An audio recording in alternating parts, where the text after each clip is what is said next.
అందరికీ హాయ్ అండి. Welcome to our channel. And అందరూ బాగుండాలని కోరుకునే వాళ్ళల్లో నేను కూడా ఒకనన్నమాట.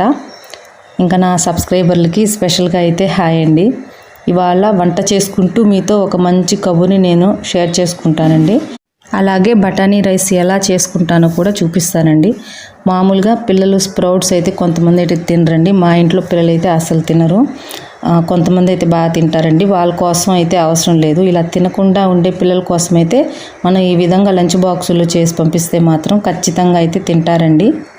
దానికోసం ముందు రోజు నైటే ఒక రైస్ కప్ నిండా అండి పచ్చి బఠానీలు, ఇంకా తెల్ల శనగలు ఉంటారు కదా, ముడి శనగలు, అవి రెండు కలిపి బాగా నానపెట్టుకోవాలండి. చూశారు కదా, బాగా నానిపోయాయి. ఎక్కువ నానితే త్వరగా ఉడికిపోతాయండి. అంటే రైస్తో పాటు కుక్కర్లో వేస్తాం కాబట్టి నైట్ అంతా నానబెడితే ఏంటంటే త్వరగా కుక్ అయిపోతాయండి. బఠానీ రైస్ కోసం రైస్ అయితే క్లీన్ చేసి పెట్టుకుందామండి. ఈలోపు మీకు ఇంకొక విషయాన్ని అయితే చెప్తానండి. నేను 4 years నుంచి ఛానల్ పెట్టాలి అని అనుకుంటున్నాను, కానీ కుదరట్లేదు. సో ఇప్పుడైతే అలా సెట్ అయింది. ఎందుకంటే యూట్యూబ్ అంటే నాకు చాలా ఇష్టం అండి. మేము హౌస్ కన్స్ట్రక్షన్ చేసేటప్పుడు ప్రతి ఒక్క డిజైన్ నేను యూట్యూబ్ నుంచే సెలెక్ట్ చేసుకున్నానండి. మా ఇంటి ప్రతి డిజైన్ అండి బ్యూటిఫుల్గా కుదరడానికి కారణం మాత్రం ఒక యూట్యూబేనండి. అసలు ఒక్కరి హౌస్ కూడా లైవ్లో అయితే వెళ్ళి నేనైతే చూడలేదు. ఎందుకంటే మనకు కావాల్సిన డిజైన్స్ అన్నీ ప్రతి ఒక్కటి యూట్యూబ్లో అయితే ఉంటాయి. కాకపోతే ఏంటంటే మనం సెలెక్ట్ చేసుకొని చూస్ చేసుకునే విధానంలో కూడా అయితే చాలా అంటే చాలా అలర్ట్గా ఉండాలండి. ఎందుకంటే చాలా ఉంటాయి అక్కడ డిజైన్స్, కాబట్టి మనకి అనుకూలంగా చూసుకోవాలి. ఓకే అండి, వంట స్టార్ట్ చేద్దాము. మనం ముందుగా ఒక 2 ఆనియన్స్, 2 టమోటాస్ క్లీన్ చేసుకొని కట్ చేసుకొని పెట్టుకుందామండి. నేను ఆల్రెడీ ఒక వీడియోలో చెప్పానండి, వెజిటేబుల్స్ క్లీన్ చేసుకునేటప్పుడు ఒక 10 లేకపోతే ఒక 15 నిమిషాలు ముందు ఉప్పు నీళ్ళల్లో నానబెట్టుకోవాలని.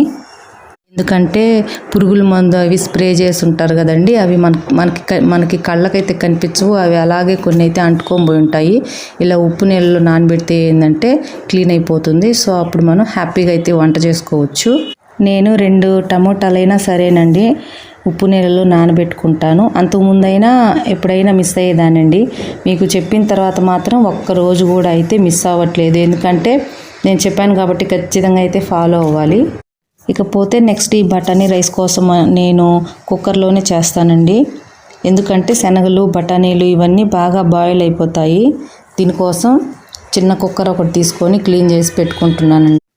తర్వాత మా వంట రూమ్లో పైన చిమ్నీ చూశారు కదండి, దాని గురించి కూడా ఒక చిన్న వీడియో అయితే నేను చేస్తాను. ఇప్పుడు ముందుగా ఆయిల్ వేసేసుకుందామండి. ఆయిల్ హీట్ అయిపోయిన తర్వాత నేనైతే కొంతమంది యాడ్ చేసుకోవచ్చండి కావాలి అనుకున్నప్పుడు, బిర్యానీ ఆకు అనమాట. ఒకటి అలా వేసుకుంటే స్మెల్కి టేస్ట్ కూడా బాగుంటుంది. నేనైతే ఒక ఇలాచి, తర్వాత చెక్క, మొగ్గ, ఈ 3 అయితే వేసుకుంటున్నానండి. పచ్చిమిర్చి కూడా వేస్తాను, కాకపోతే ఇంకా మా ఆయన ఇంకా స్టార్ట్ చేయలేదండి. పత్తిగా ఉంటున్నాడు కదా, పచ్చిమిర్చి ఇలాంటివి ఇంకా స్టార్ట్ చేయాలి కాబట్టి నేను వేయలేదు. మీరు కావాలనుకుంటే వేసుకోవచ్చు. తర్వాత ఆనియన్స్ కూడా వేసేసానండి. ఆనియన్స్ అన్నీ వేసిన తర్వాత కొంచెం అయితే సాల్ట్ వేసి పెట్టేస్తాను, ఎందుకంటే త్వరగా అవి బాయిల్ అయిపోతాయి. తర్వాత టమోటాలు అయితే కట్ చేసుకుంటున్నానండి. మామూలుగా అన్నీ కట్ చేసుకున్న తర్వాత స్టార్ట్ చేసుకుంటాను వంట. ఒక్కోసారి కొంచెం టైం అయిపోతుంది, త్వరగా చేయాలి అనుకున్నప్పుడు మాత్రం వెంటనే అక్కడే నిలబడుకొని 1 by 1 అయితే కట్ చేసుకుంటాను. తర్వాత టమోటాస్ కూడా యాడ్ చేసుకోవాలండి. యాడ్ చేసుకొని బాగా కలిపెట్టుకోవాలి.